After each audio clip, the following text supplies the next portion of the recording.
وَإِذَا سَأَلَكَ عِبَادِي عَنِّي فَإِنِّي قَرِيبٌ أُجِيبُ دَعْوَةَ الدَّاعِ إِذَا دَعَانِ فَلْيَسْتَجِيبُوا لِي وَلْيُؤْمِنُوا بِي لَعَلَّهُمْ يَرْشُدُونَ.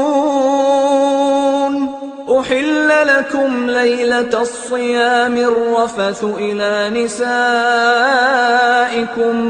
هُنَّ لِبَاسٌ لَّكُمْ وَأَنتُمْ لِبَاسٌ لَّهُنَّ عَلِمَ اللَّهُ أَنَّكُمْ كُنتُمْ تَخْتَانُونَ أَنفُسَكُمْ فَتَابَ عَلَيْكُمْ وَعَفَا عَنكُمْ فَالْآنَ بَاشِرُوهُنَّ وَابْتَغُوا مَا كَتَبَ اللَّهُ لَكُمْ وَكُلُوا